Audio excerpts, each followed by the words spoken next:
나랑 어떻게 알았냐 그러면 네. 가방 관계비를 납품했다고 그러지 말고 네. 네. 이거를 이거 훔쳐가지고 이렇게 했다는 걸 물어야 되고 이성원이도 네. 아주 기획적으로 하고 돈도 요구하고 네. 이렇게 했던 저걸로 해서 네. 이걸 하지 않으면 분리를 안 시키면 다 죽고.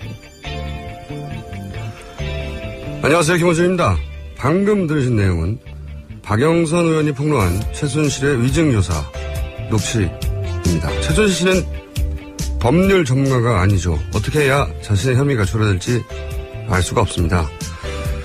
또한 이성한 씨가 돈을 요구했다고 거짓말하라고 지시한 내용은 실제 관련 기사가 이후에 이어집니다. 독일에서 도피 중이던 민간인 최순실 씨가 국내 언론에 이래라 저래라 지시할 수가 없습니다. 최순실로 하여금 이런 법적 대응을 하도록 조언하고 실제 그 대응이 실현되도록 한 사람이 누군가. 그 사람이 바로 나라를 이끌어 만든 최순실 진짜 조력자입니다. 이 사람을 찾아야 합니다.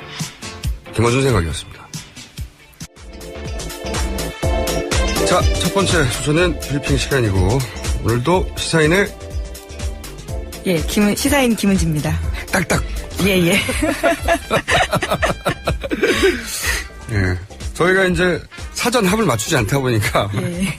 이것도 역시 시사인에 딱 하면 탁탁 튀어나와야 되는데. 염두에 두겠습니다. 자, 청문회 때문에 이제 그 청문회 관련 뉴스가 쏟아지고 있는데. 예, 그렇죠. 그리고 이제 저도 이제 뉴스들을 쭉 봤는데 삼성에 돈 얼마 줬다부터 시작해가지고 우리가 쭉 들어오던 뉴스들 있잖아요. 새롭긴 하지만 또 익숙한 뉴스. 액수가 달라지는 예보입니다. 거라든지 또는 전날 뉴스의 확인이라든지. 그거 말고 신선한 뉴스 없습니까? 오늘 신선한 뉴스. 네. 좀 대통령의 하룻밤이라고 하는 이 칼럼이 좀 화제가 됐었는데요. 이 내용이 굉장히 신선하다 못해 좀 놀랍습니다. 그래요? 예. 어떤 내용입니까? 지난 2013년 박 대통령의 영국 방문을 준비했던 런던 주재 한 공무원의 일종의 폭로인데요. 이 청와대가 대통령이 투숙할 호텔에 침대 매트리스를 새 것으로 바꿔달라고 주문했다라는 겁니다. 시트 말고? 예, 매트리스입니다. 예. 아니, 대통령이 묵었다면은 기본적으로 최고급 호텔의 최고급 방일 텐데. 예, 5성급이라고, 해달라고. 굉장히 좋은 매트리스 텐데. 이게, 왜 그랬을까요?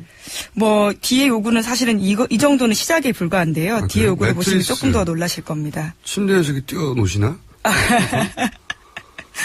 매트리스를 새 걸로 바꿔달라는 요구는 좀 처음 들어보네. 시트를 어떻게 해달라든지 그렇게 모르겠는데.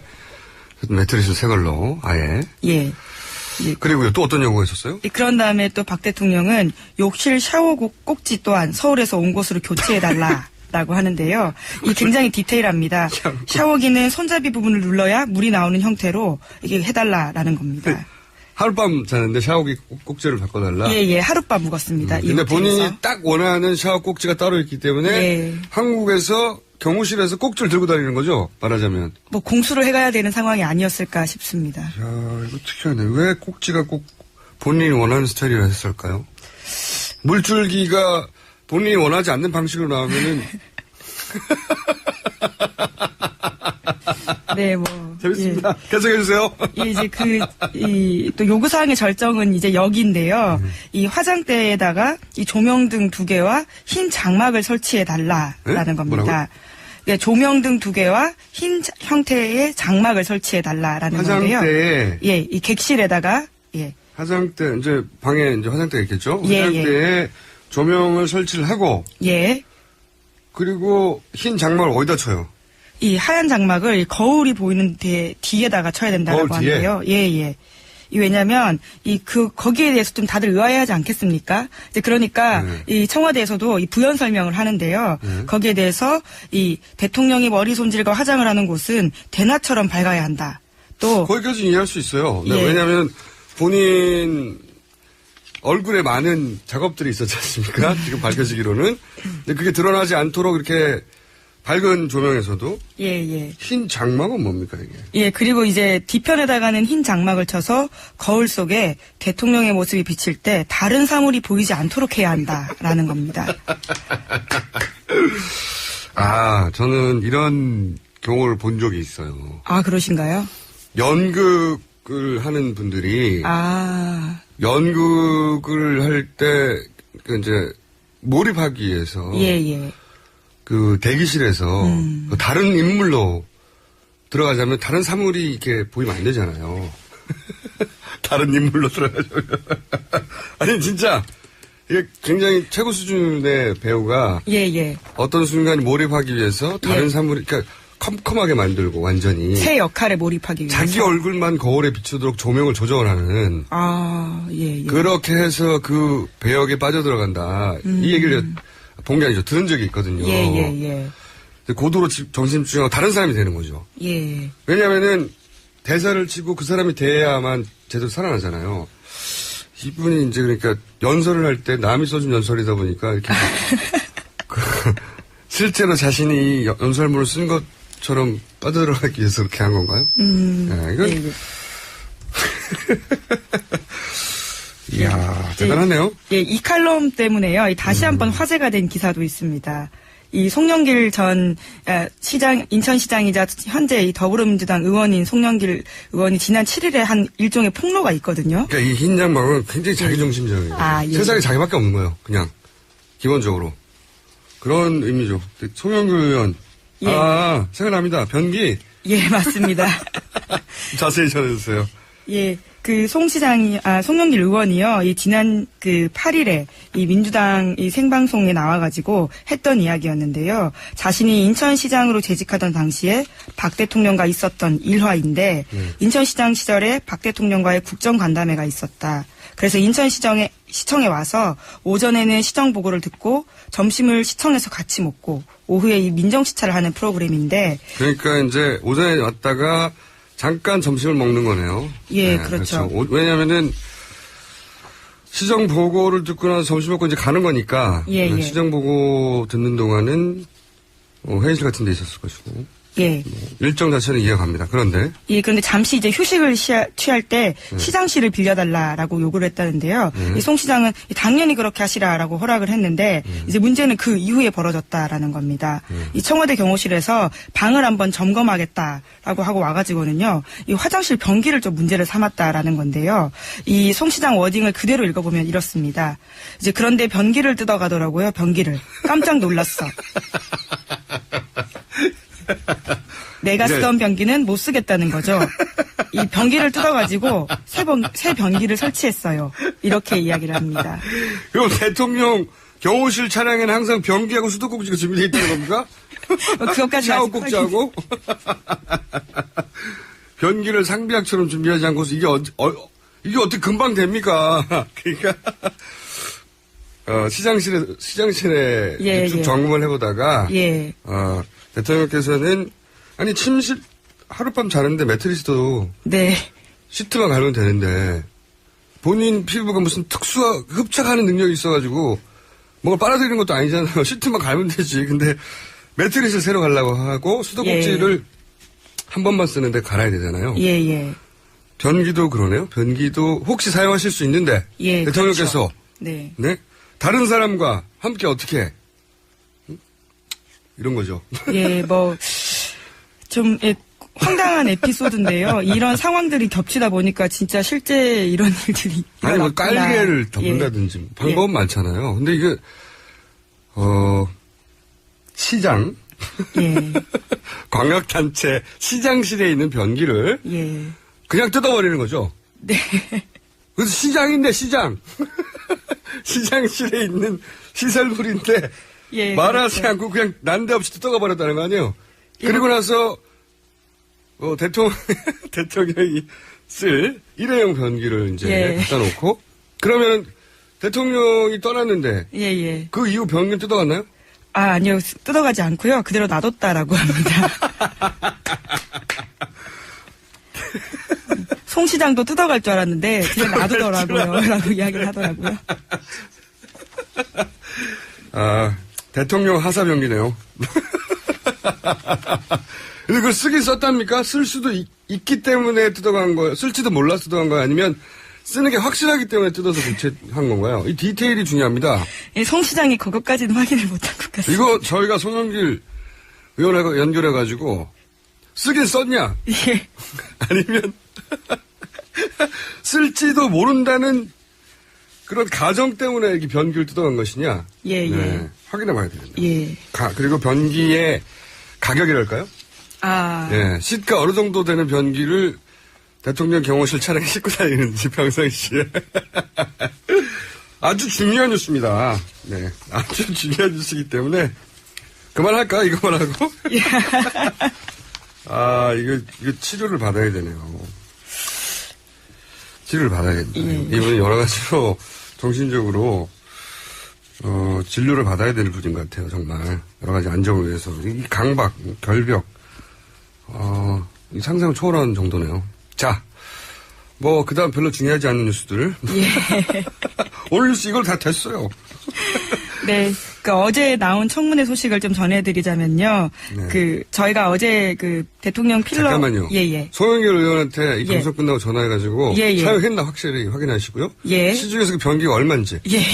브랜드가 뭔지. 아, 브랜드요? 예. 꼭 확인해 주시고요. 예. 뭐라고요? 그 다음에 삼성이 뭐죠? 아니었지. 예, 필러 먼저 하겠습니다. 예. 예, 어제 청문회에서 나왔던 이야기들을 좀 정리해드리자면요. 저희도 어제 이 대통령의 필러를 한 게 아니냐라는 의혹에 대해서 보도하지 않았습니까? 근데 이제 그 부분을 이 김영재 원장이 확인해 준 겁니다. 이 김영재 원장도 사진을 보더니? 예. 사진을 보고 이 필러 자국 같다라는 이야기를 했는데요. 하지만 어제 출석한 의료진들은 하나같이 자신들은 박 대통령에게 필러 시술을 한 적이 없다라고 밝혔거든요. 그러니까 시술 정황은 분명한데 시술자가 없는 셈인 거죠. 이게 청문회 내내 그랬어요. 피도 초반에 처음으로 넘어갔다. 예. 근데 왜 굳이 다른 사람, 최순실의 이름으로 대통령의 피를 그걸 넘겼냐. 예. 대통령의 피를 건강검진할 목적이라면 당연히 주치의한테 맡기면 되는 것이고 다른 이유라고 해도 숨길 이유가 없는데 왜 굳이 숨겼느냐, 피를. 그래서 이제 저희가 지난 방송 추정했던 것 중에 하나가 이제 피에 노출되면 안 되는 정보가 있어서 그런 거 아니냐, 이런 추정도 했었는데, 이 피를 보낸 사람도 없어요. 아무도. 네. 청문회 의료진이랑 간호장교랑 다 나왔는데, 예. 아무도 피를 보내지 않았대요. 그럼 피가 지 혼자 흘러갑니까, 거기까지? 말도 안 되는 소리인데 피를 뽑는 행위와 청와대 안에 들어가서 게다가 그 보안이 대한민국에서 가장 철저한 곳에 들어가서 대통령 몸에 주사기를 꽂아서 피를 뽑아냈잖아요. 네네. 그 자체를 모른다는 건 있을 수 없는 일이거든요. 대통령은 1분만 움직여도 어디 있는지 무조건 다쳐요.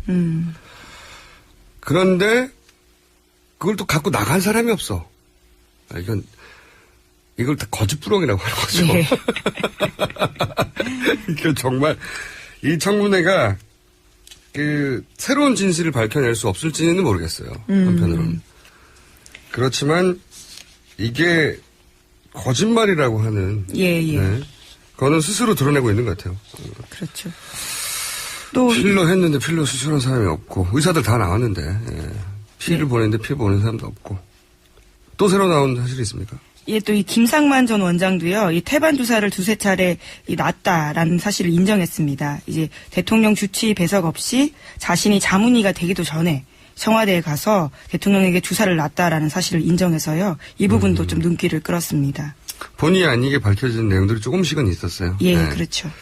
그리고 이제 주사기를 대통령 손에 쥐어주고 왔다는 얘기도 나왔었죠. 그래서 대통령 본인이 직접 주사했느냐, 안 했느냐까지 확인하지 못했지만, 이렇게 해서 주사할 수 있다고 손에 주사기를 쥐어주고 왔다. 이게 말이 됩니까? 대통령 손에 주사기를. 한약도 먹느냐 안 먹느냐를 가려서 주치의가 경우에 따라 못 먹게 하고 그런다는데, 주사기 주고, 주사 이렇게 하는 거예요. 주고 왔다니. 말이 됩니까? 진짜. 자, 또, 있습니까? 어제 사실상의 의료 청문회였기 때문에 관련 뉴스가 꽤 있을 것 같은데. 예, 그렇습니다. 이제 한국일보가 어제에 이어서 오늘도 이 대통령 사진을 분석한 결과를 내놓았는데요. 이 취임 후에도 주기적으로 시술했다라는 정황에 대해서 보도한 겁니다.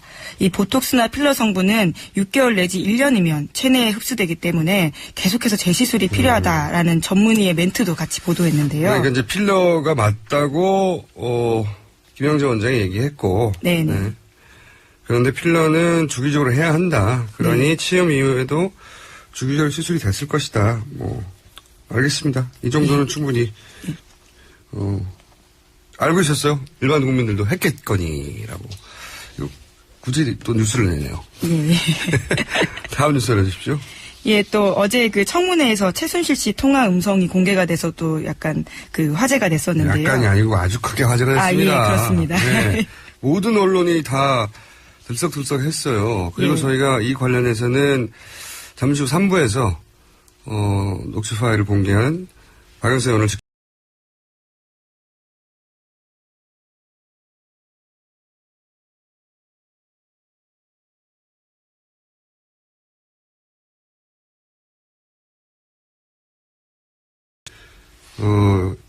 미르재단 전 이사장 이성환 씨한테 사무총장. 사무총장. 예. 참 사무총장. 이성환 씨가 돈을 받고 예. 혹은 돈을 뜯어내려고 예. 이런 폭로를 하고 있는 거니까 왜냐하면 당시 한겨레하고 계속 취재 응하고 있었고 예, 그래서 거기서 그렇죠. 그분의 소스로 보도가 꽤 나왔어요. TV조선이 제일 처음 시작하게 된 계기도 네. 이성환 사무총장이었죠. 그러니까 예. 이성환 사무총장이 녹취록이 70개가 있다고 했고 예. 그러면서 쭉 이정환 전 사무총장을 통해서 예. 그런 이제 취재 소스들이 나온다는 걸 알고서 그 사람이 그렇게 하는 것은 돈을 뜯어내는 목적이다. 이런 네. 구조로 만들려고 했잖아요. 예.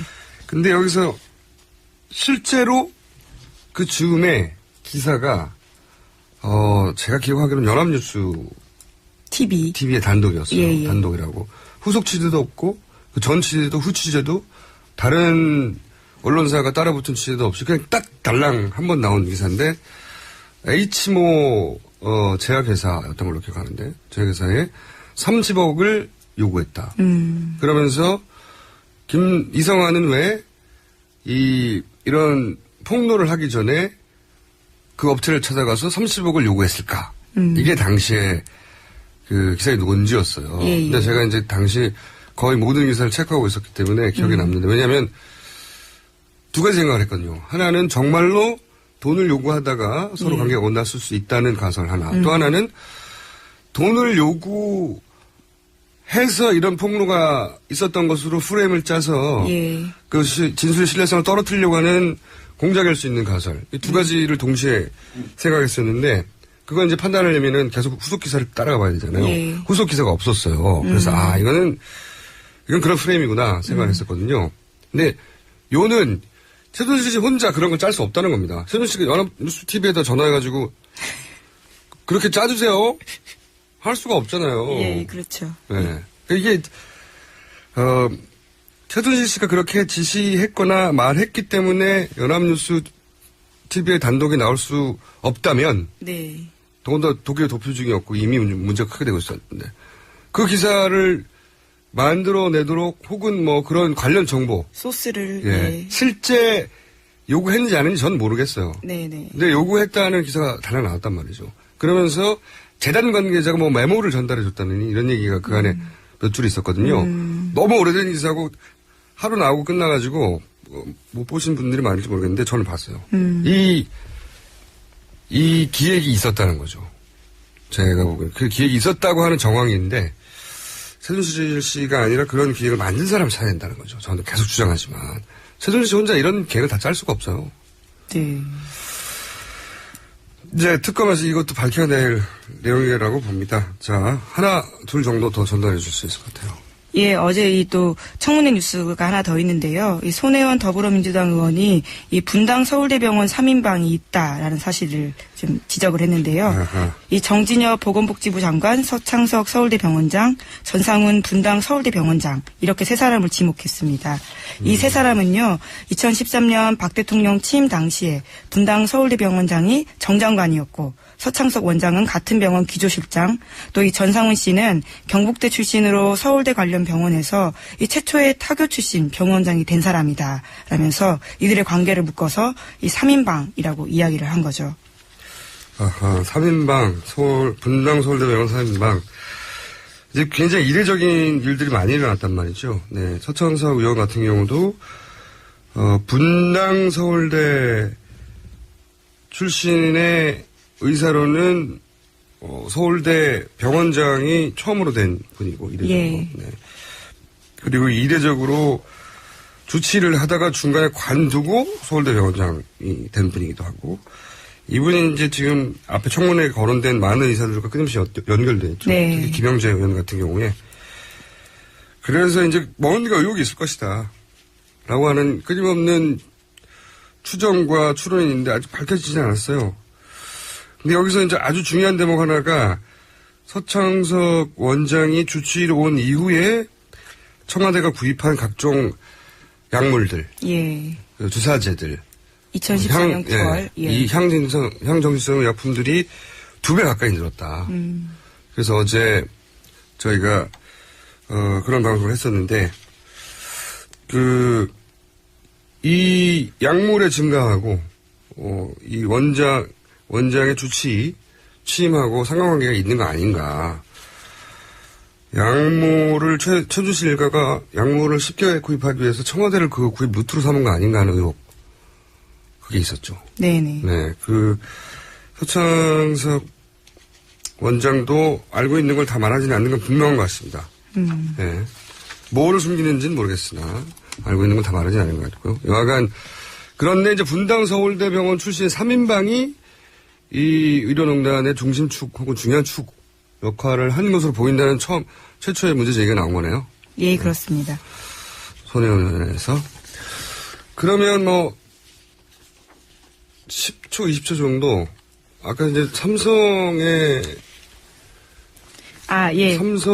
정유라에게 준 돈 얘기 계속 있었는데 그게 뭐였죠? 예, 오늘 아침 한겨레가 단독으로 보도한 내용인데요. 이 삼성전자와 코레스스포츠 사이에 계약서를 입수해서 거기에 220억이라는 돈이 들어갔다라는 건데, 그러니까 애초에는 35억 그리고 80억이라고 알려져 있었는데 이제 정유라한테 주기로 한 돈이 알고 보니 220억까지 있었다라는 거죠. 지금까지 밝혀진 바로. 예. 네.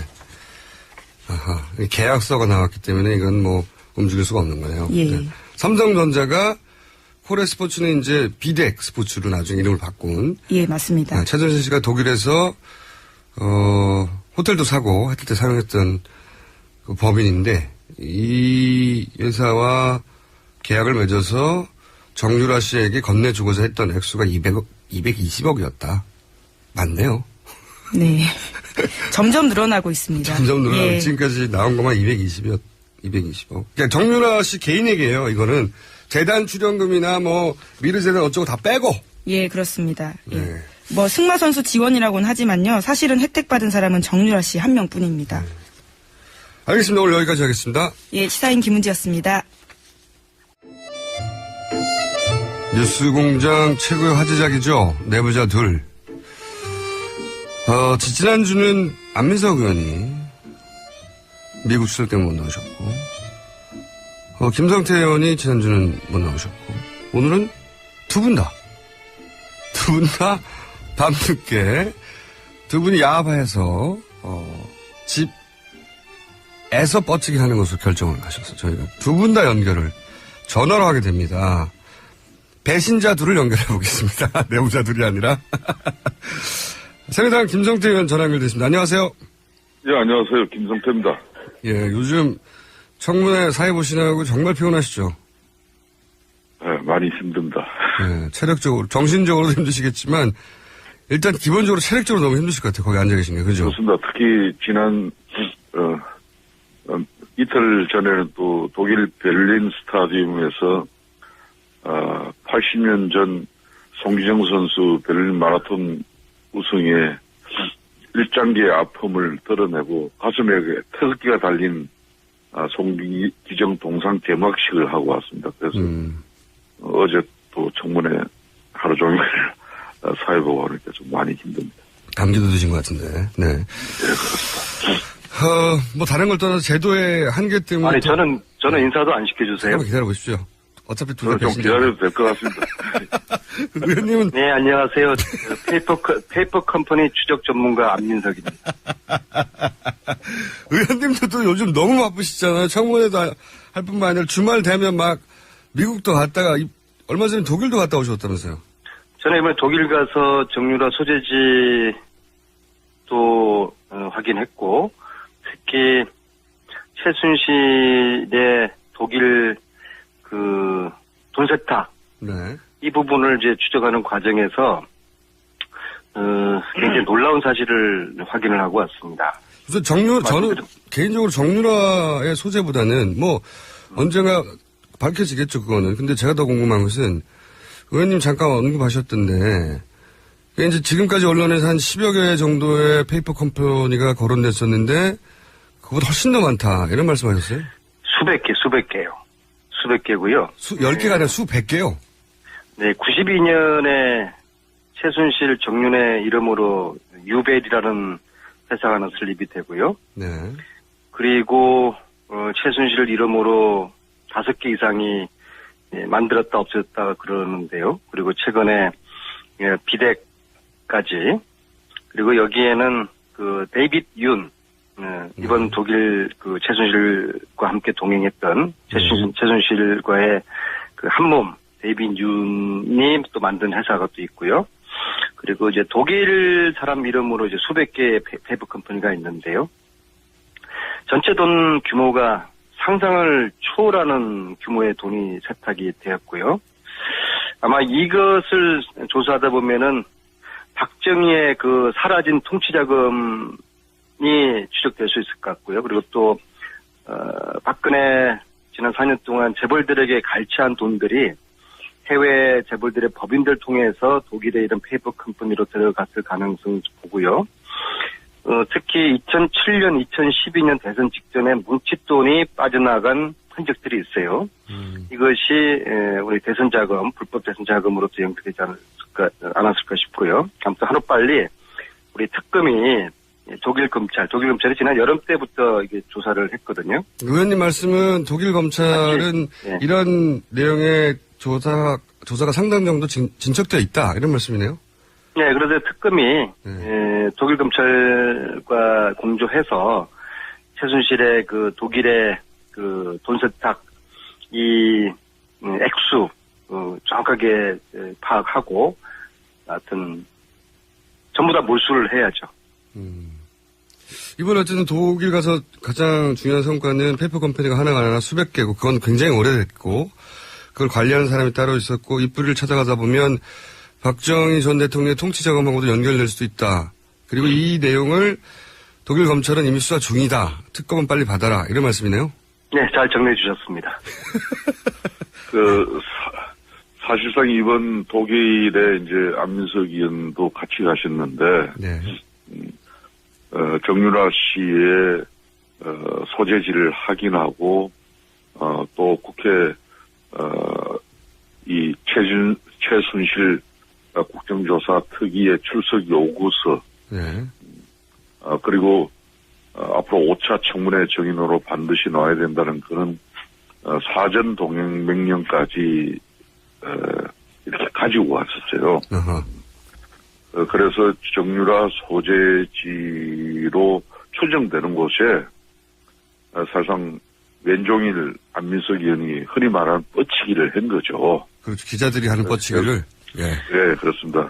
그래서 전화로 계속 상황은 제가 연락을 주고받았습니다만은. 위원장님은 이제 정치적 부담이 되신다고, 정치적 부담이 되신다고 그 출석 요구서를 저한테 주면서 저보고 알아서 하라고 저한테 아주 생고생 시키시고요.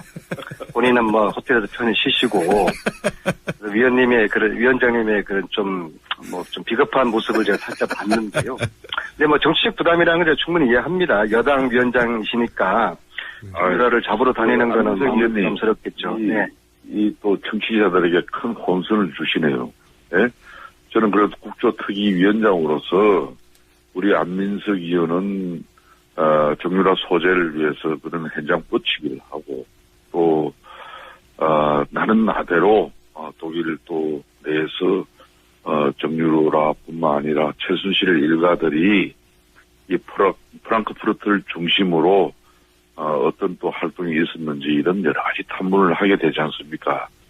어떻게 안민석 의원은 어떻게 혼자만의 입장으로 그렇게 방송에서 그런 말씀을 하시죠? 최순실은 어떻게 하실 거예요? 최순실 없는 최순실 청문회, 이거 위원장님이 책임지셔야 될 거 아닙니까? 어떻게 하실 계획이세요? 이번 22일 5차 청문회에 지금까지 불출석 정인들에 대해서는 정말 강도 높은 청문회를 위해서 5차 청문회를 준비했습니다. 그럼에도 불구하고 특히 최순실 청문회에 최순실이 지금까지 안 나와서 국민적 공분이 과거 어느 때보다도 하늘을 치솟고 있죠.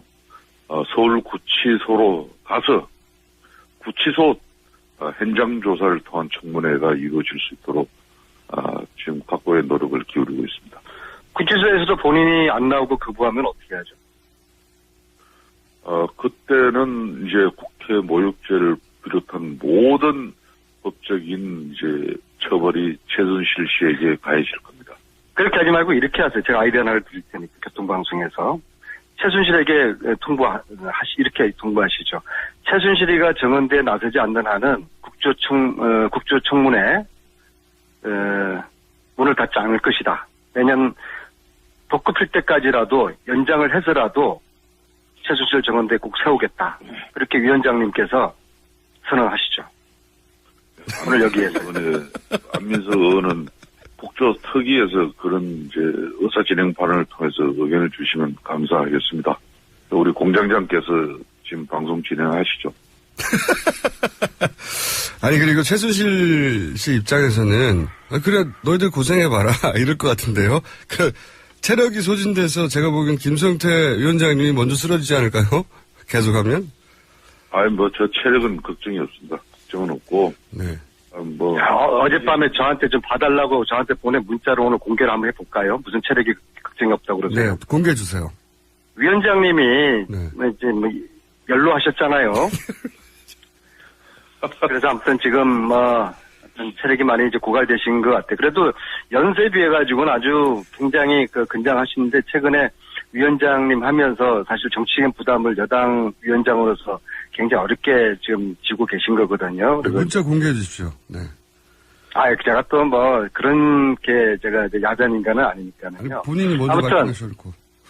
네, 그래서 그동안 위원장님의 그래도 결단 때문에 여당 의원 간사 이완영 간사가 굉장히 이해되지 않을 그런 은행을 했지만은 위원장님이 그걸 잘 누르면서 그나마 여기까지 올 수 있어서 그 부분은 상당히 제가 높게 평가를 합니다. 아무튼 체력 잘 보강하시고 민석 의원님 사실상 미국에다 이번 독일까지 이렇게 사실은 송기정 동상 제막식을 위해서 독일을 가야 되는데 안민석 의원의 열정에 힘입어서 사실상 정유라 소재뿐만 아니라 최순실 독일 행적에 대한 우리가 탐문을 위한 시간을 더 많이 보냈지 않습니까?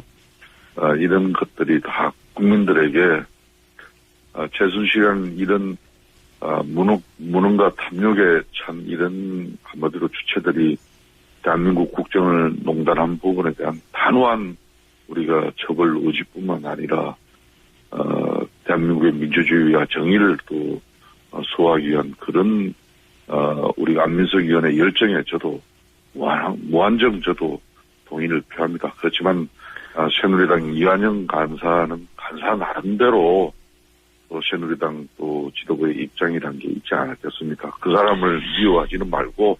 근데 이제 이완영 간사가 간두셨잖아요. 당에 아무래도 입장을 좀 고려해 주시길 바라겠습니다. 사퇴를 하셨는데 이게 처음부터 잘못된 게 위원장 간사를 친박 비박 나눠 먹기를 했어요.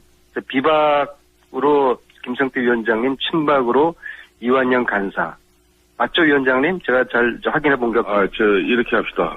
저는 그래서 이번에 청문회는 우리 청문위원 16명 모두가 자발해서 이 청문회에 역할을 하고 본인의 소신과 또 헌법적 양심을 가지고 참여한 사람들이지 참여한 가운데 누가 위원장이 될 것이냐 이렇게 해서 판단되어진 게 저희지 저희 당 지도부에서 저에 대해서 이런저런 판단 속에서 비박과 친박이 위원장 간사로 참여한 그런 건 결코 아닙니다. 그럼 새로 이제 간사 되신 분이 친박일지 아닐지 보면 알 것이고 저는 그래요. 우리 안민석 의원께서도 안민석 의원의 소신과 의지로 국조특위 이 험한 일을 하기 위해서 참석하신 거지, 당에서 우리 안민석 의원 이렇게 꼭 참석해라 강요한 거 아니지 않습니까? 그냥 하여튼 이번에 새로 간사될 분이 친박 쪽에서 나오신 분이 아니길 바라고요. 저는 자꾸 이게 여우 피하려다가 또 호랑이 만나지 않을까 그런 염려가 되는데, 그럼 오늘 새로운 간사가 오늘 들어오시나요? 아직 우리 지금 현재 새누리당은 원내 지도부마저도 이제 그나마 붕괴되어 버렸습니다. 그럼 오늘도 이한영 간사 계속 하세요? 정진석 원내대표가 사퇴하고 난 이후에 원내 교섭단체로서의 국회 내 모든 새누리당이 판단해야 될 그런 부분에 대해서 지금 판단할 사람이 없어졌습니다. 그래서 근데 왜 이한영 간사는 이제 사퇴한다고 이렇게 말씀을 하셨죠? 사퇴 의사는 위원장님 제가 수용을 하고 있습니다만은 사퇴 의사는 밝히고 끝까지 이한영 간사가 하시는 또 최종적인 새누리당 간사 선임에 관한 부분은 원내 교섭단체인 새누리당 지도부가 정상화돼야 이루어지는데, 빠르면 그것도 내일이면 될 수가 있겠죠. 한번 지켜보겠습니다. 김성태 의원님. 예. 지금 원내대표 가지고 이제 친박 비박 후보들이 나서서 정면 대결을 하지 않습니까? 예. 근데 이제 지금, 친박 비박으로 이렇게 분류된 언론에 공개된 숫자 분류로 보면 그렇게 큰 차이가 없어요. 몇 명 차이 안 되는데, 중간지대라고 분류한 사람들이 20명이 넘습니다. 그러면 그분들을 어느 쪽으로 끌어들이냐에 따라서 승부가 결정될 것 같은데, 어떻게 전망하세요? 나경원 의원이. 저는 이번에 참 새누리당 내에 많은 사람들이 지금 엄청난 고민을 하고 있는데, 이런 무지한 결정을 한 지도부나 또 이 판에 덜렁 올라탄 사람들 자체도 저는 무책임하다고 보고 있습니다. 왜 그런가 하면은 사실상 내일 있을 의총이 이 결과에 따라서는 새누리당이 둘로 쪼개질 수도 있는 것이고, 그러면 또 내일 그 의총 결과로서 또 새누리당이 안 쪼개질 수 있다는 것도 이 자체도 또 좀 국민들에게 납득이 가지 않을 그런 사항이. 그렇죠. 이때까지 그렇게 싸웠는데. 그러니까 이런 상황을 만들어놓고 초등학교 1학년 3반도 아닌데 이 사람들을 위해서 우리 의원들이 어떤 판단을 내려줘야 되냐. 이거는 정말 무책임한 새누리당 지도부와 또 이 경선에 참여한 사람들의 무책임한 그런 나는 그 정치적 소신에 좀 분노하고 있습니다. 그러니까 나경원 의원이 원내 대표로 후보 나선 것 자체도 문제가 있다고 생각하시는 거군요. 저는 특정인을 지금 문제 삼고 안 하고를 떠나가지고. 근데 나선 분은 나경원 의원. 아니, 우리 국민들이 보기나 우리 새누리당 의원들이 보기에도 정말 피할 수 없는 진검승부를 통해서 이 승부에서 우리가 지면은 우리는 탈당을 해서 새로운 신당을 할 것이다. 그런 다짐이라도 국민에게 밝혀두고 하든지. 예?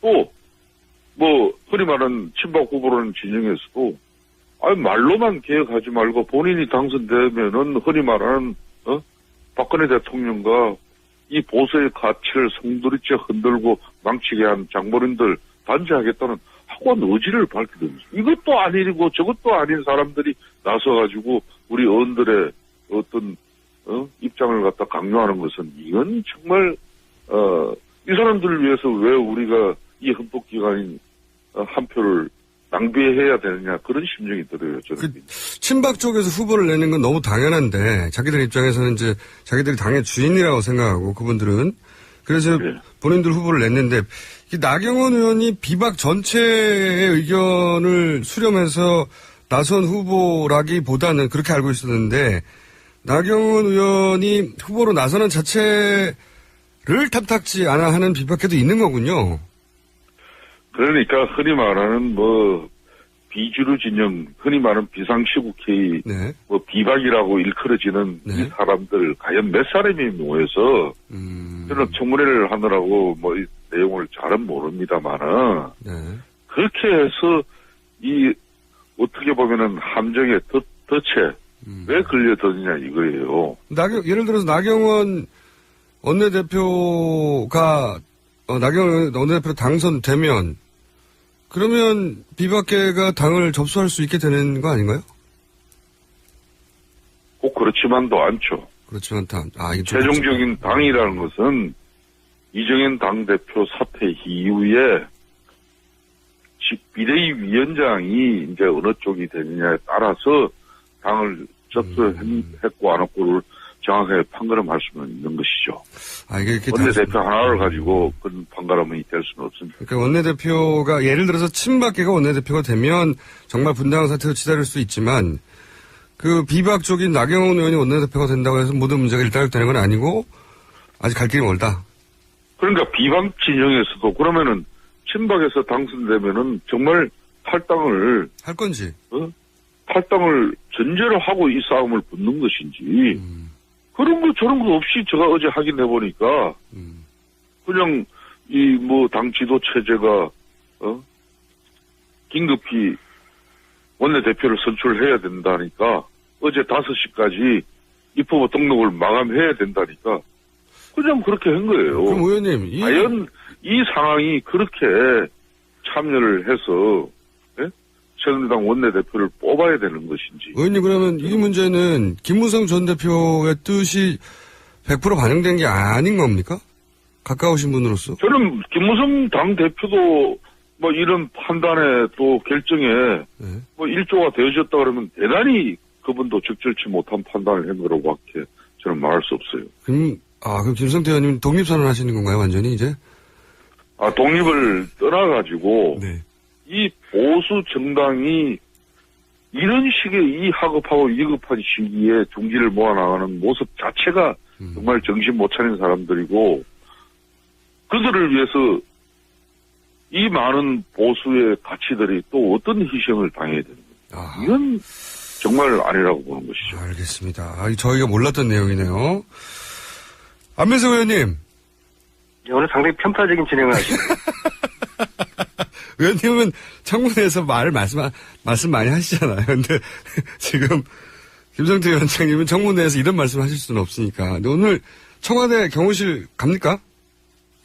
그 전에 좀 전에 김성태 의원님 말씀하신 관련해서 남의 집안일이라 대단 신중하지만 두 가지만 제가 간단히 말씀드리면요. 빨리 말씀하셔야 돼요. 1분밖에 안 남아서.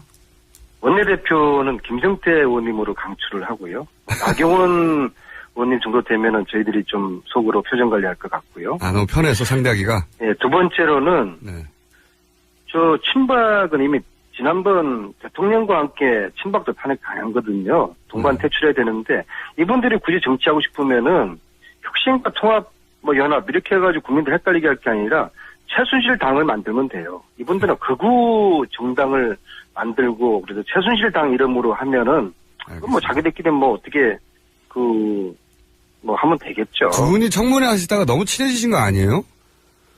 워낙 제가 평소에 개인적으로 당을 떠나서 김성태 의원님하고 굉장히 가깝고요. 또 제가 개인적으로 형님처럼 이렇게 좋아하고. 오늘 경호실 갑니까, 의원님? 이거 꼭 물어봐야 되는데. 김성태 의원님 굉장히 통이 굉장히 큰 분이고요. 경호실은요. 이것도 역시 이제 김성태 위원장님이 아니었으면은 이거 갈 수가 없었어요. 어떻게 감히 청문회 도중에 경호실을 갑니까? 그래서 위원장님께서 가신다고 하셨으니까 기대해 보셔도 좋을 것 같습니다. 두 분이 너무 친해지셨어요. 이거 큰일 났어요. 이번 주 여기까지 하고 다음 주 또 뵙겠습니다. 네, 감사합니다. 네, 김성태, 안민석 의원이었습니다. 저희는 3부에 다시 뵙겠습니다.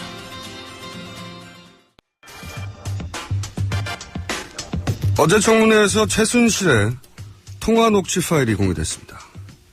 증거인멸과 위증교사를 담고 있는데요. 이 녹취를 공개한 민주당의 박영선 의원 전화 연결해보겠습니다. 안녕하세요, 의원님. 네, 안녕하십니까. 네. 최근 청문회 두 번에서 연속으로 홈런을 치신, 네. 김기춘 전 비서실장이 거짓말하는 걸 처음으로 뒤집는 역할도 하셨고 이번엔 더 큰 홈런입니다. 이번 말로 홈런인 것 같아요. 네. 다 도와주셔서 또 함께 하는 거죠. 네. 자, 많은 분들이 이거부터 궁금해할 것 같습니다. 이 통화 상대가 누구냐?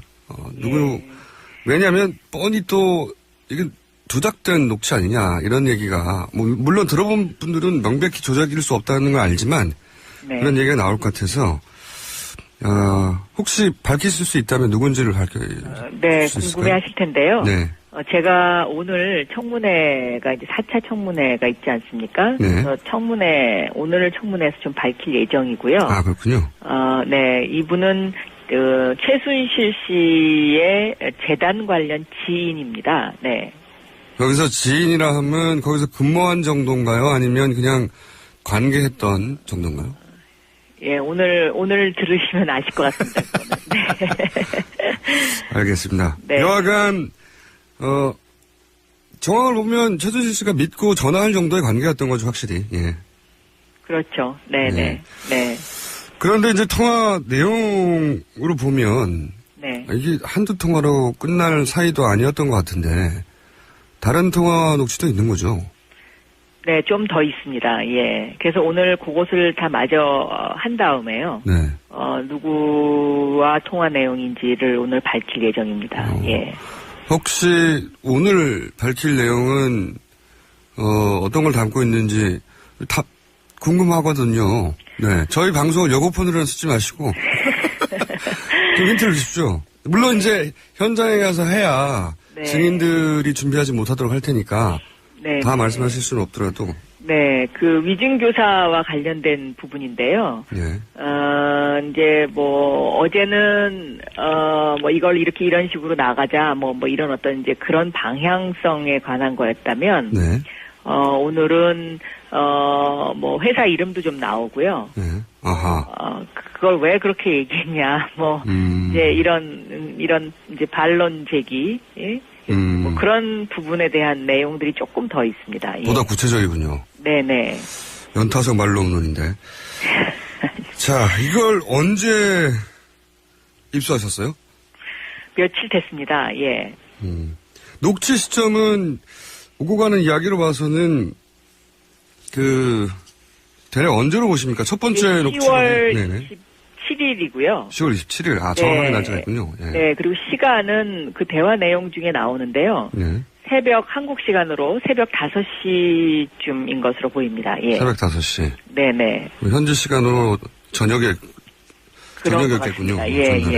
네네. 자, 좀 구체적으로 보자면, 첫 번째 녹취로 공개하신 내용상, 고영태 씨하고 이제 말 맞추기를 하는 내용 아니겠습니까? 네. 예, 이 전화, 이제 도입 부분에 보면, 네.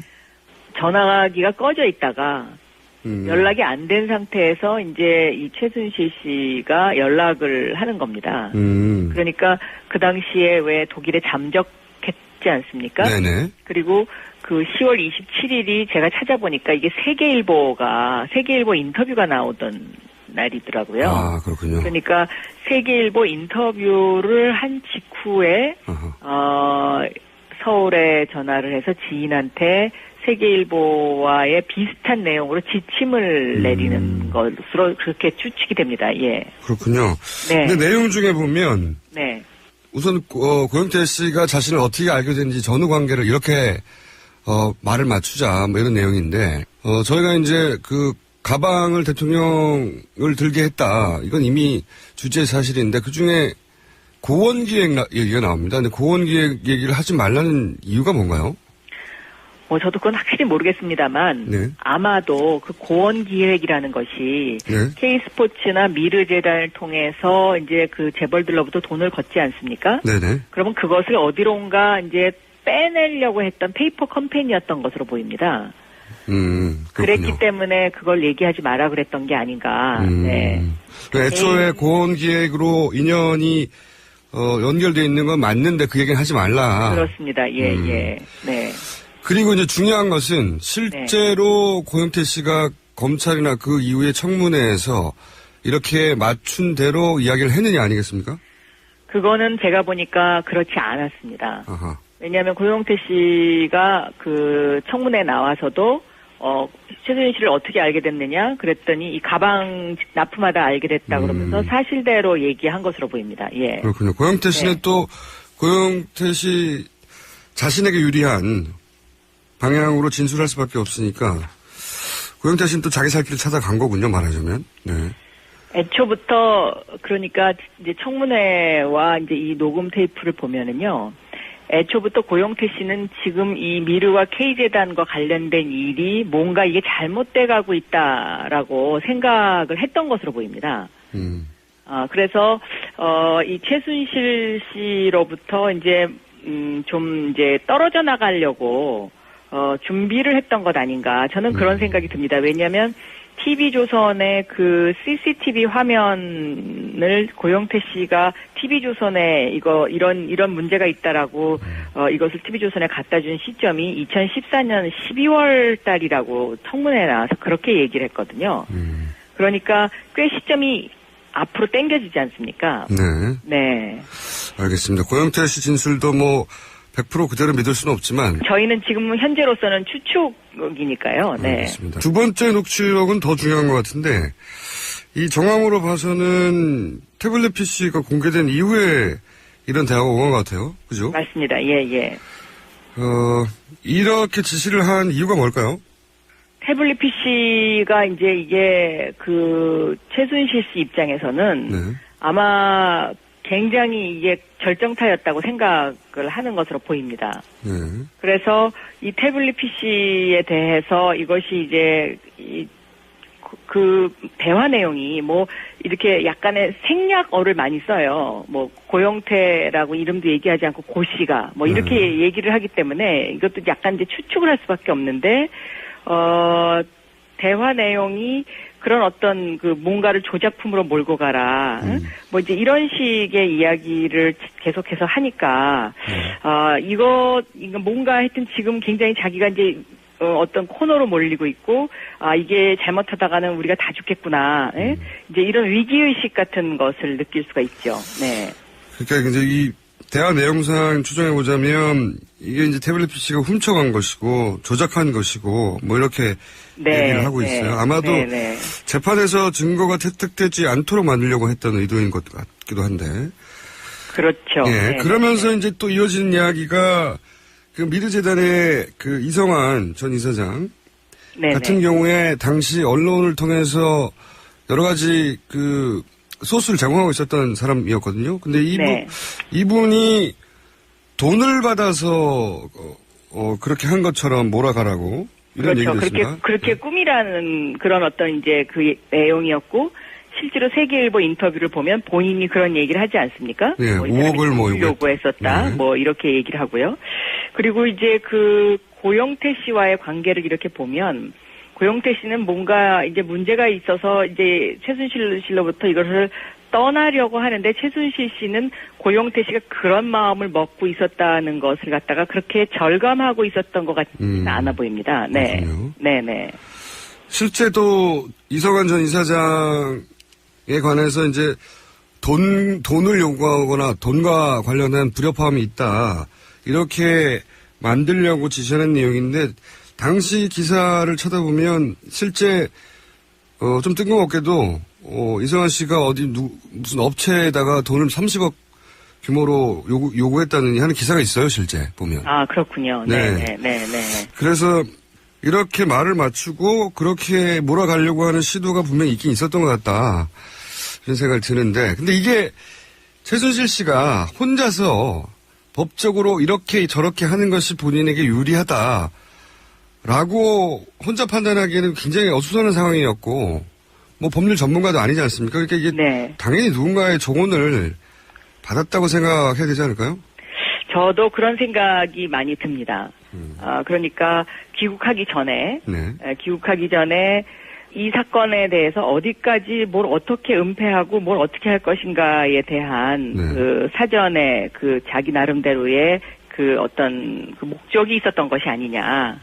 그리고 그 오늘 이제 그 대화 내용 중에 앞부분에 보면 그 고영태 씨가 필리핀에서 아마 그때 귀국했던 시점이었던 것으로 보입니다. 그런데 그 이름은 안 나오지만 이제 고 씨라고 그래요. 네, 고한테. 고는 왜 들어온 거야? 뭐 이렇게 물어보는 게 있습니다. 그러니까 아마 이 여러 가지로 봤을 때는 차은택 그 당시 차은택 씨도 귀국하지 않지 않았습니까? 네네.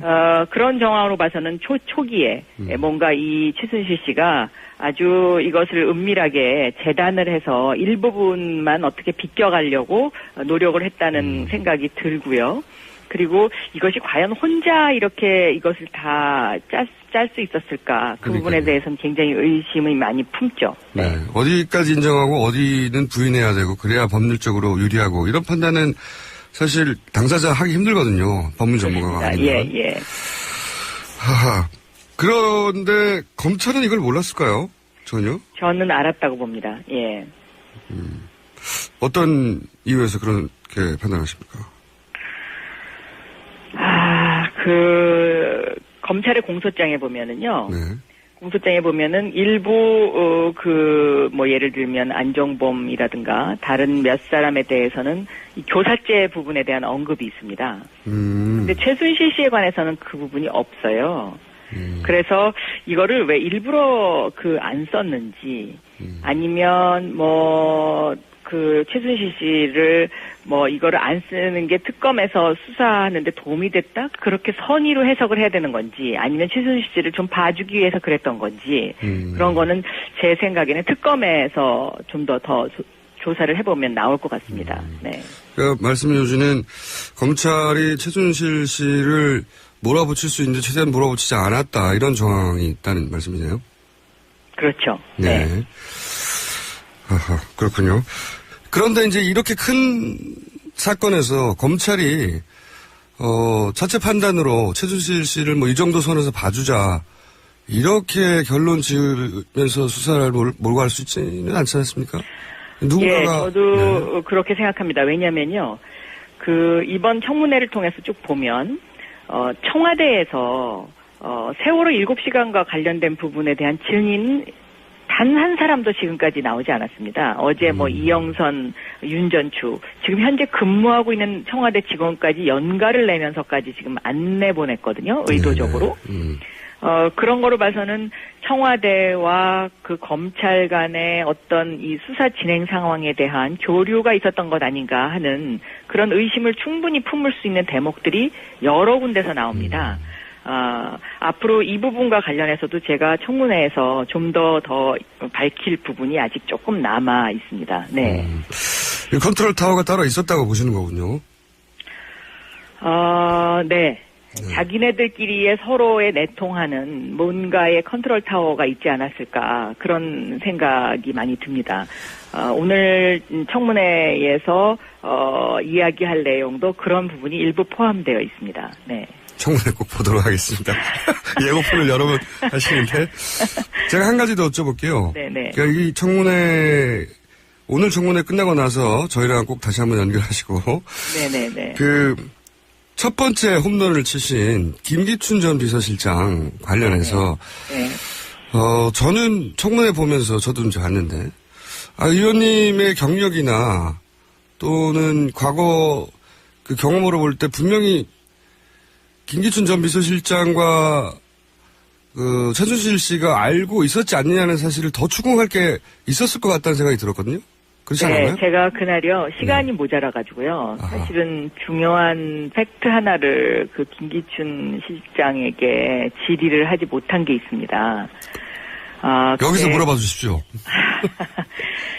제가 알기로는 네. 김기춘 비서실장이 비서실장으로 발령받기 한 일주일 전에 네. 박지만을 만났던 것으로 알고 있습니다.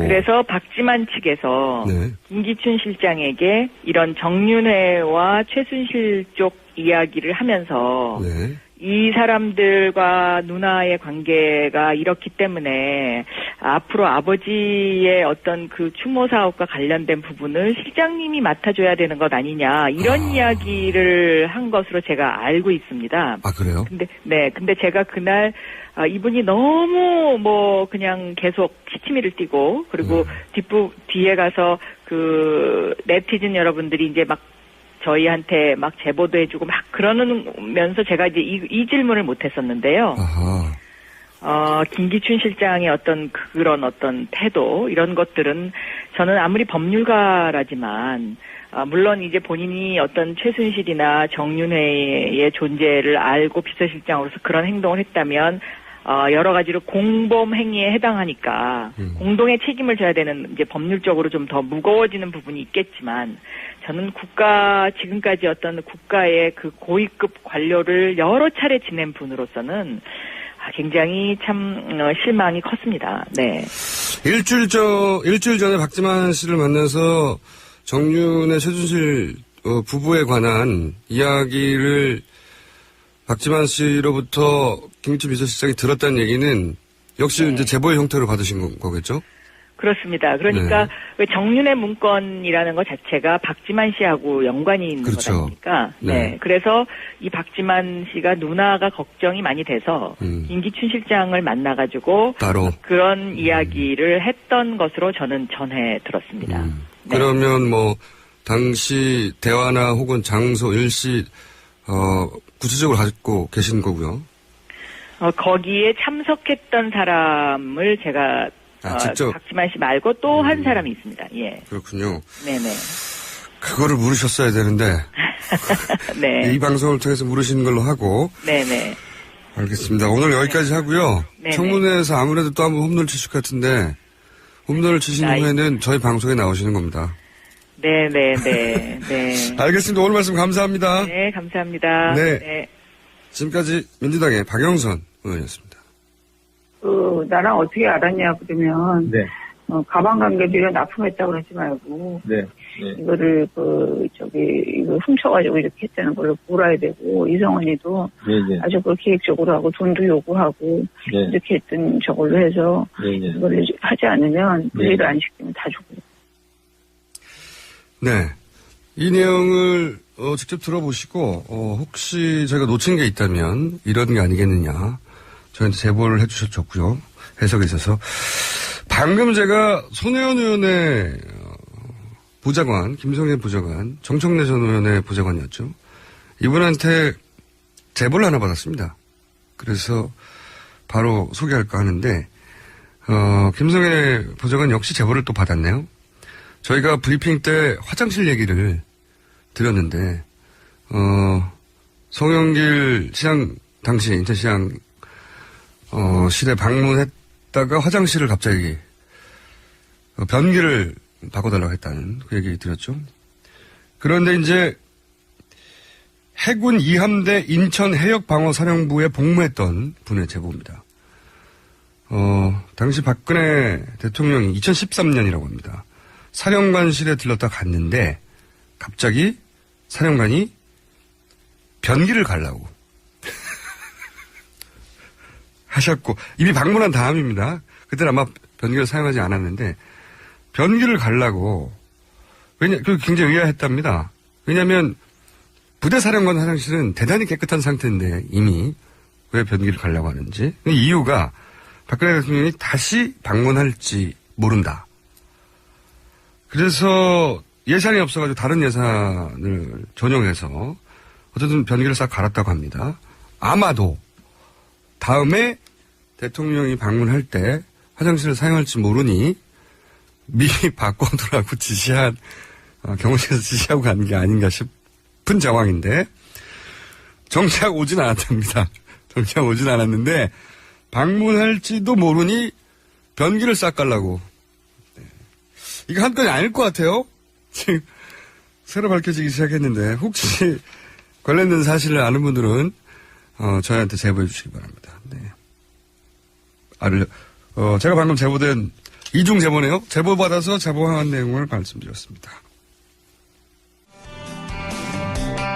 자, 인터뷰 이공장입니다. 청와대가 세월호 7시간 의혹을 추적해서 크게 화제가 됐던 SBS 그것이 알고 싶다 대통령의 시크릿 편. 이 시크릿 편의 방영을 막으려고 했다는 의혹이 제기됐습니다. 전국 언론노조 부위원장을 맡고 있는 송재호 KBS 본부장 전화 연결하겠습니다. 안녕하세요. 예, 안녕하십니까. 네. 좀 구체적으로 알려주십시오. 방송을 막으려고 했다는 게 어떤 식으로 진행이 된 건가요? 예, 어제 저희 전국 언론노동조합이 박근혜 정권하의 언론부역자에 대한 1차 명단을 발표하는 기자회견을 가졌는데요. 그 자리에서 SBS, 본부장인 윤창현 본부장이 그것이 알고 싶다가 지난 11월 19일 날 방영됐지 않습니까? 네. 그거에 앞서서 이 방영이 된다는 소식이 전해지니까 청와대가 홈페이지다가 팩트도 아닌 이것이 팩트다 이러면서 대응도 하고 그랬지 않습니까? 네. 예. 그 당시에 방송되기 전에 허은재 정무석이 아마 SBS 고위 경영진을 접촉을 시도했다 이렇게 SBS 본부장이 얘기를 했어요. 그런데 고위 경영진이 그걸 거부했다 이렇게 아마 만나자고 한 거를 거부하지 않았나 이렇게 생각이 듭니다. 그러니까 정황은 만나서 할 얘기가 뻔하니 지금 시국에 그렇죠. 만나서 그런 얘기를 듣고 거절하기도 힘들고 하니 아예 안 만났다. 그렇죠. SBS 출신이기도 하기 때문에 헌재 정무석이. 아 그렇죠. 네네. 본인이 SBS 출신으로 이제 SBS 연락을 해서 그 방송을 어떻게 막으려고 하는 의사가 있었는데 경영진들이 아예 만나질 않아서 성사되지 않았다 이런 얘기네요. 네. 네 그렇습니다. 그게 폭로가 된 거네요. 근데 이 이야기는 최순실 게이트가 열리고 나서 더 언론을 통제해보려고 했다는 거 아닙니까? 그렇게 볼 수 있죠. 사실 정확하게 실제로 만남이 성사돼서 어떤 얘기가 오갔다면은 우리가 분명하게 얘기할 수 있겠지만 지금 이 전국에 그리고 이 와중에 헌재 정무석이라는 위치는 사실 이 언론사에 전할 위치가 아니지 않습니까? 그렇죠. 예. 예. 홍보수석도 아니고 홍보수석도 물론 부적절한 부분이 있지만 네네. 근데 정무수석이 만나자는 건 너무나 뻔한 얘기인 거거든요. 당시 그것이 알고 싶다 때문에 청와대가 저렇게 홈페이지에 강한 대응까지 했었기 때문에 바로 그런 부분을 저희들이 유추하고 있습니다. 그렇군요. 근데 과거에 김기춘 전 비서실장이 방송에 개입하려고 했고 실제 개입했다 이런 의혹은 많이 제기됐지 않습니까? 그렇죠. 저희 KBS 본부에서도 지난달 11월 17일에 김영환 전 수석이 남긴 업무일지를 통해서 KBS의 인사나 프로그램 방송에 어떻게 개입하려고 했는지를 폭로한 바가 있죠. 좀 구체적으로 설명해 주십시오. 어떻게 개입하려고 했었던 건지. 몇 가지 사례만. 예. 가령 이제 KBS의 경우를 보면은, 네. 이제 문창극과 관련된 이제 보도가 있었지 않습니까? 네. 총리 후보자였던. 네, 총리 후보자였죠. 그래서 거기에 대해서 방심위에, 이런, 중징계, 이런 것들이 꼼꼼하게 다 기록돼 있어요. 그리고 당시 KBS는 김영환 전 민정수석의 다이어리에 그렇죠. 네. 그리고 KBS의 경우를 또 보면은 KBS 사장이 뽑는 시기였는데 거기에 사장 선출과 관련된 어떤 플랜을 작성하라 이런 지시를 하는 메모들이 발견이 되고 그리고 KBS 이사장의 경우에도 이미 이사장으로 되지도 않았는데 이사장이 내정됐다 이렇게 이틀 전에 먼저 청와대에서 그렇게 메모가 되어 있는 업무일지에 그렇게 메모가 되어 있는 그러니까 이사장이 청와대에서 결정할 일이 아닌데 이사장이 결정됐다는 걸 이미 메모를 통해서 드러났고 그렇죠. 방통위 심의위원장 경우에도 김기춘 전 비서실장 지시에 따라서 심의에 개입했다 이런 정황이 그 메모에 있고 결국 KBS를 청와대가 직접 통제하려고 했다는 다수의 정황이 그 업무일지에 나온다는 얘기군요. 그렇죠. KBS뿐만 아니라 저희 부분은 아니지만 세계일보에 대한 직접적인 보복 수준의 통제 이런 것들은 이미 많은 기사를 통해 알려져 있는 상황이죠. 그게 이제 과거의 얘기인 줄만 알았더니 여전히 그걸 포기하지 않은 정황이 또 나왔다. 이래서 이제 문제 제기를 하신 것 같고, 그죠? 네네. 네. 그게 이제 전국이 바뀌고 분위기가 바뀌었으니까 SBS도 이제 그걸 거절할 수 있었겠죠. 그리고 거절했기 때문에 드러났겠죠, 이게 아무래도. 그렇죠. 사실 촛불 민심을 거스를 수 없는 상황이기 때문에 그리고 청와대보다 민심이 더 두려운 거죠, 사실은. 이제는. 아시는 소식을 들으신 분도 있겠지만 SBS는 최근에 사장하고 보도 책임자를 모두 교체했습니다. 그렇게 됐어요. 그리고 새로운 사장의 취임 일정이 공정방송이에요. 근데 사실 그걸 보면서 제가 속해 있는 그 공영방송 KBS의 경우에는 정말 정말 좀 더 좀 분노가 느껴지는 게 사실 KBS의 경우에는 최순실이 대통령 측근 맞냐며 이 보도 초기에 보도를 제대로 못하게 막았었거든요. 네. 근데 지금 석 달이 다 돼가도록 그런 책임자들에 대해서 박근혜 대통령이 임명한 고대영 사장, 그 고대영 사장은 아무런 책임을 지려고 하지 않습니다. 사과조차도 안 해요. 그리고 그 보도 책임자들을 여전히 2달 반 이후에도 계속적으로 현재 최순실 박근혜 게이트 보도를 편성 책임을 하게끔 하고 뉴스를 최종 책임지게 하는 그 자리에 계속 앉아서 뉴스를 만들게 하고 있는 거죠. 그러게요. 정상적인 상황이었다면 사실은 SBS에 그것이 알고 싶다 못지않게 혹은 뭐 더 오랜 역사를 가지고 있었으니까 추정 60분에서 이런 걸 다뤘을 텐데. 네네. 다루고 추정 60분에서 지난주에 그 세월호와 관련된 보도도 하고 네. 그리고 어제였죠. 어제 최순실의 돈 문제 네. 이런 문제도 추적은 했지만은 사실상 이미 많은 국민들이 KBS가 사건 초기부터 제대로 대응하지 못했다라는 상당한 비판이 분명히 있고 그러한 사실 비판을 받아도 할 말이 없는 상황입니다. 다른 언론이 다 보도한 다음에 나온 거죠, 사실은. 네. 그렇죠. 어떻게 보면 그런 부분이 있죠. 네, 한 가지만 더 여쭤보겠습니다. 그래서 이 문제를 항의하기 위해서 지금 새누리 당사 앞에서 지금 언론노조에서 시위하고 있다고 하는데 왜 새누리 당사 앞인지를 좀 설명해 주십니다.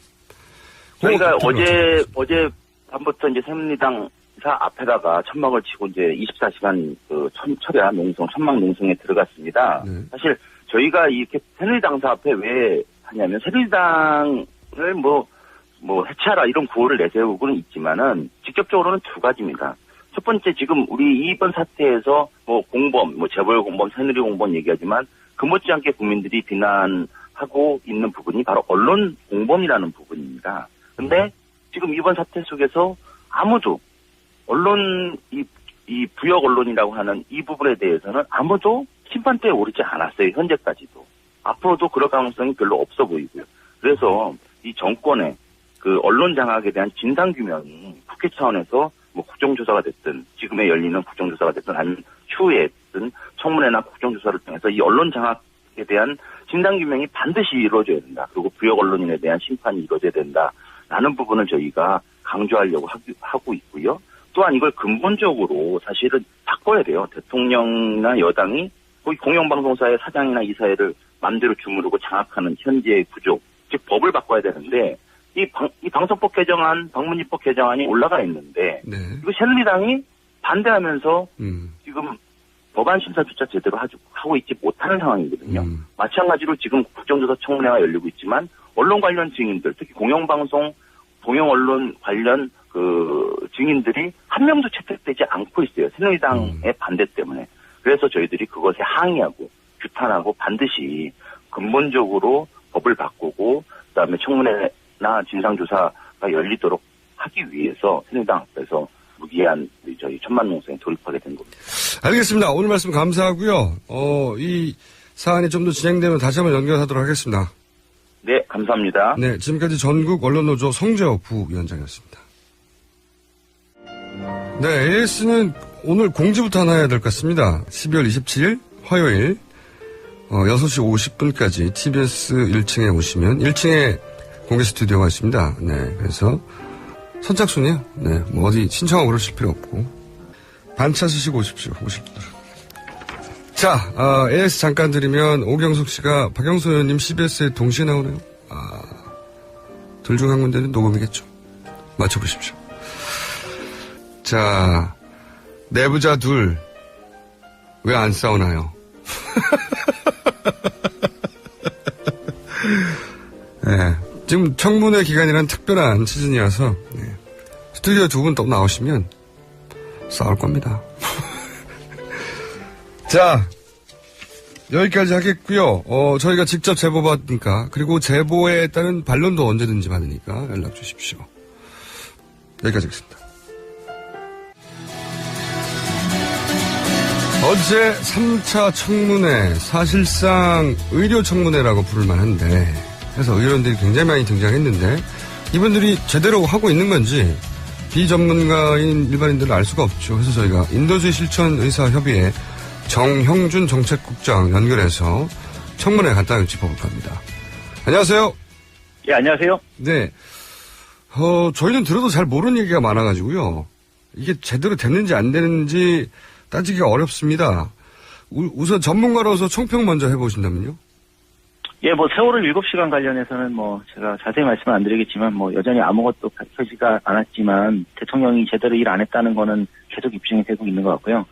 그 부분 말고 이제 어떤 약물이나 이런 부분들에 대해서는 상당히 뭐 나온 분들이 모르는 것이나 확인 안 되는 것으로 입을 좀 맞춰가지고 사실은 그렇죠. 뭐 특검 수사냐 이런 데서 정맥주사 관련 사항들을 제외시키려는 의도가 어제 좀 많이 파악이 된 것 같습니다.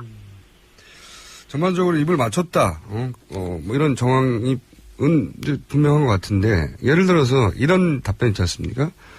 대통령이 혈액을 분명히 서원병원에 차명으로 맡겼는데 혈액을 채취한 사람도 혈액을 전달한 사람도 없어요. 이게 가능한 얘기입니까 이게 도대체?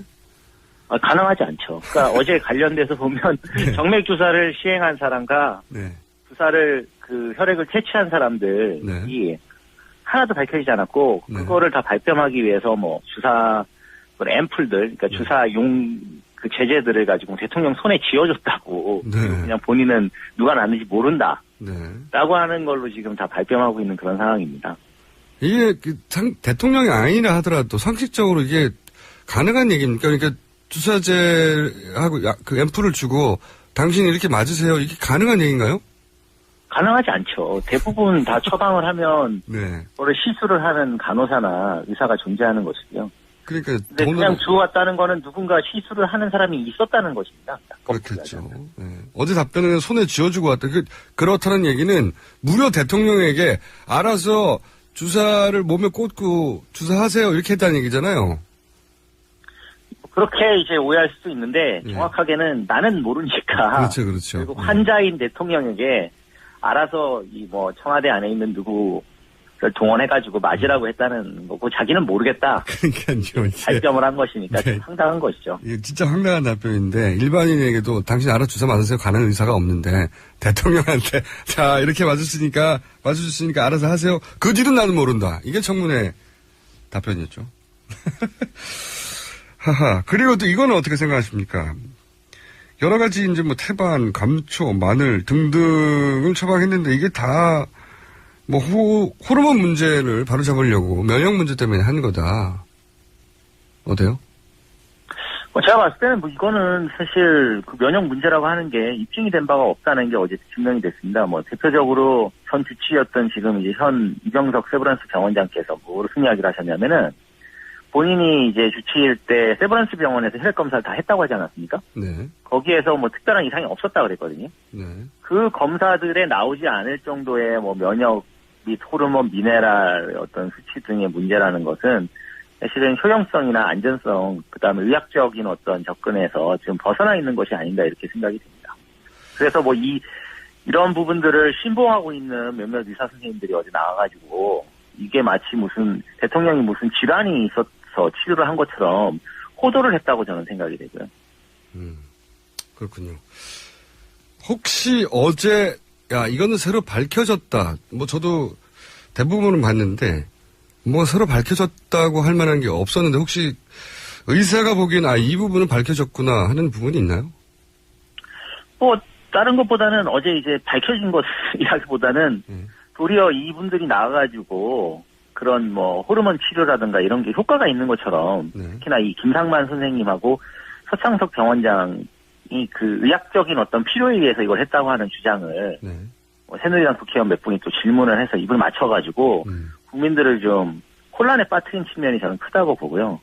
그 외에는 뭐 또 하나 중요한 점은 국립서울대병원에서 이제 사실 최순실과 이 비선 라인에게 잘 보이려고 엄청난 충성 경쟁을 했다는 게 이제 입증이 됐었습니다. 김영재 의원의 제공한 특혜들 이런 거 의미하는 거죠? 예, 그리고 뭐 이제 뭐 두 분이 나와서 좀 싸우셨잖아요. 어제 그 전 서울대병원장인 오병희 병원장하고 지금 이제 서울대병원장이 주치의를 하시던 서창석 병원장이 두 분이 나와서 싸웠다기보다는 서로 다른 이야기를 한 건데 서창석 병원장께서는 계속 다른 이야기를 많이 했습니다 어제. 근데 뭐 이 부분에서는 뭐 사실 두 분이 다 어차피 비선들하고 접촉을 해가지고 그걸 통해서 이제 서울대 병원장이 되려고 했다는 것은 입증이 된 거기 때문에 참 씁쓸한 일이라고 할 수 있죠. 국립대병원 그것도 국가에서 가장 그 크고 유명한 병원의 병원장자들이 그렇고 비선하고 이렇게 접촉하는 거를 가지고 딜을 했다는 거니까요.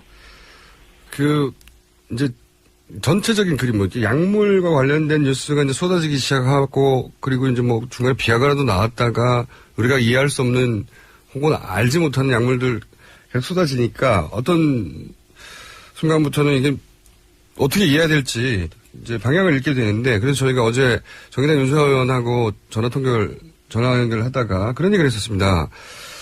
서창석 주치 지금 현 서울대 병원장 취임 이후에 이런 향정신성 의약품들의 구입이 대거 늘었는데 그리고 사모님이라고 하는 기록을 보아 이 사모님은 최순실 씨가 아니겠는가 하는 추정이 가능한데 연결하여서 혹시 이것이 최순실 씨가 개인적으로 구하기 힘들었던 혹은 개인적으로 구하려면 오랜 시간이 걸리거나 했던 그런 그 향정신성 의약품들을 청와대를 창구로 해서 구하려고 이렇게 했던 게 아닐까 하는 이제 합리적 의혹이 가능하다 이런 말씀을 어제 윤 의원님이 하셨는데 이런 가설에 대해서는 어떻게 생각하세요?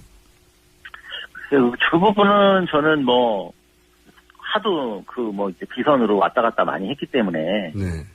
구하기 어렵다는 것보다는 그냥 손쉽게 이제 의사를 만나서 이제 뭐 처방전 발부받아서 이제 하는 게 귀찮아서 그래서 가능성을 배제하기는 어려운데요. 네.